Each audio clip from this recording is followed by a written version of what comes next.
कर्मकांड प्रारंभ होता है सर्वेषां अविरोधेन पूजा कर्म समारभे। जब हम कर्मकांड के लिए आसन पर बैठते हैं तो पहला हमें ये भाव आता है कि हम संसार के मंगल की कामना करते हैं। न हमारे सामने जाति होता है, न हमारे सामने वर्ग होता है, न हमारे सामने अन्य वर्ग भेद आदि ये सारी विसंगतियां होती हैं। हम तो पूरे समाज की, पूरे विश्व की कल्याण की कामना करते हैं। तत्र विश्वम भवत्येकमीडं वसुधैव कुटुंबकम् और आत्मनो मोक्षार्थम जगद्हिताय च। हम स्वयं के कल्याण के साथ पूरे जगत की कामना करते हैं और इसलिए पहला मंत्र कहते हैं सर्वेषां अविरोधेन, मेरा कोई विरोधी नहीं है। इसलिए शास्त्र ने मर्यादा, आज से लाखों साल पहले ऋषि ये जानते थे कि आगे आने वाले कलियुग में क्या होगा, और उन्होंने ये मर्यादा बांधी कि दुनिया में सब चीजें पलट देना, लेकिन अपना गुरु, अपना आचार्य और अपना पंडित कभी मत पलटना। यदि वो पलट गया तो आप क्या करने जा रहे हो और क्या हो जाएगा, इसकी आपको कल्पना नहीं है। ये मर्यादा इसलिए बनी। और इसका उदाहरण महर्षि दुर्वासा। महाराज देवराज इंद्र स्वर्ग के राजा बनने के लिए सारे यत्न कर रहे हैं। आचार्य के रूप में महर्षि दुर्वासा आए, उन्होंने अपने शिष्य के लिए स्वस्ति वाचन किया, उसको अभेद्य बनाने के लिए मंत्र पढ़े, उसके लिए संकल्प वाचन किया कि मेरे यजमान का कल्याण हो, और कल्याण की कामना करते हुए उसके गले में अपनी जो अभेद्य माला थी, जो कवच माला थी, उसके गले में डाली। मदोन्मत्त होकर के इंद्र ने ये विचार मन में कर लिया कि अरे इस आचार्य की माला को मैं ऐसा सामान्य दिखने वाला और मैं देवराज इस तरह से कैसे इसको स्वीकार कर सकता हूँ, और उन्होंने उस माला को उतार करके ऐरावत पर डाल दिया। परिणाम ये हुआ कि दुर्वासा ने कुछ कहा नहीं, मन में उन्हें बुरा लग गया, मन में संकल्प जागृत हो गया कि इसने इस तरह से मेरी दिव्य माला, मंत्रपूत माला का तिरस्कार किया है, यह इस तरह से पतित होने के योग्य है। और पूरे श्रीमद् भागवत आदि सारे ग्रंथों में हम जानते हैं, सारे पुराणों में उल्लेख है कि उस जरा से अपराध से इंद्र अपने इंद्रप्रस्थ से भ्रष्ट हो गए।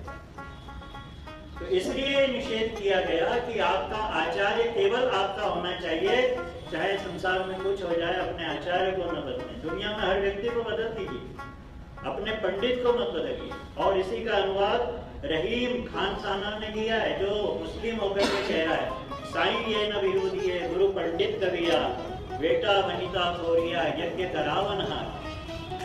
यज्ञ कराने वाला जो आपका आचार्य है, वो किन मंत्रों को आपके लिए बोलना चाहता है, उस मंत्रों की महत्ता आपको नहीं मालूम है।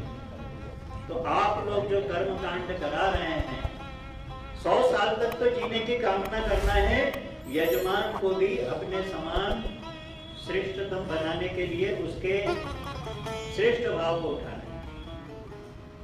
और यंत्र मंत्र तंत्र के विषय में आपने जाना, ये भी आपने जाना कि प्रयोग सब आना चाहिए, लेकिन प्रयोग कभी करना नहीं चाहिए।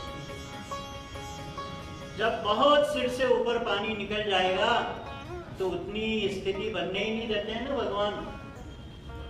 यदि भगवत भक्त है तो वो स्थिति की भी परीक्षा तक भगवान हमें अपने साथ रखते हैं।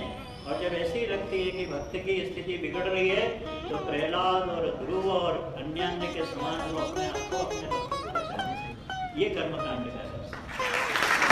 श्रीमद् भागवत का प्रारंभ सत्यम परम धीमहि से हो, और श्रीमद् भागवत की जो स्थापना है, जो बीज है, बीजारोपण, वो क्या है? धुंधुकारी की कथा है।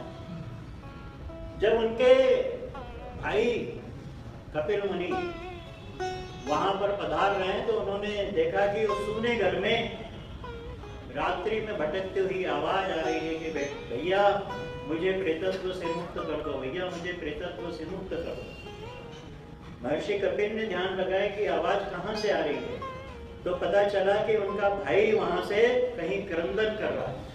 उन्होंने ध्यान किया कि कौन है, जल लिया, हाथ में मंत्र पढ़ा और अपने आप को रक्षित करके जो भी यहाँ पर शक्ति हो मेरे सामने आया और जब छूटा तो धुंधुकारी तड़पता हुआ आया, क्योंकि वैश्याओं ने उसी घर में उसको गाड़ दिया था दुष्कर्म के साथ,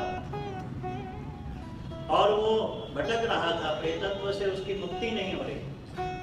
ये जो 10 दिन की प्रक्रिया आपने संक्षेप में बताई, उसको प्रेतत्व मुक्ति जब तक नहीं होगी तब तक वह आत्मरूप आगे बढ़ने की स्थिति में नहीं होता है। कपिल मुनि ने वहां पर उनके लिए अनुष्ठान किए, उसकी शांति नहीं हुई। उन्होंने कहा ये ऐसा कैसा हो गया, मैंने इतने भक्ति भाव से पूरी शास्त्रों की मर्यादा का पालन करते हुए इनके लिए प्रेत कर्म किया, फिर मेरे भाई की मुक्ति क्यों नहीं हुई? बहुत ये प्रश्न उनको ज्यादा परेशान करने लगा। विमान आए, उनके अन्य जो लोग थे वो तो चले गए, लेकिन उसकी धुंधुकारी की मुक्ति नहीं हुई। तब फिर उन्होंने अपने तप बल से भगवान सूर्य का मार्ग रोक दिया, स्तंभन शक्ति का प्रयोग करके। ऐसे में तंत्र मार्ग का प्रयोग करना है। स्तंभन शक्ति से भगवान सूर्य के रथ को रोक दिया और कारण पूछा कि मेरा भाई मुक्त कैसे होगा। तब भगवान सूर्य नारायण ने उपदेश किया कि इसी प्रकार से करो, श्रीमद् भागवत का अनुष्ठान करो। ये सारा प्रयोग उन्होंने विधि विधान से किया अपने भाई की मुक्ति के लिए। एक बांस रखा गया, आज भी जहाँ पर भागवत होती है वहां पर एक 7 गांठ का बांस रखा जाता है। पहले दिन वो पहली गांठ में आया और जब उसने प्रथम दिन की कथा सुनी तो गांठ फटी, दूसरे दिन दूसरी गांठ, ऐसे 7 दिन में 7 गांठें उसकी खुल गई। ये 7 गांठें कौन हैं? हमारे शरीर में ही जो सप्त चक्र हैं, इनकी एक एक दिन से ग्रंथियां खुलती जाएं तो ही हमारी मुक्ति होती है। इसके बिना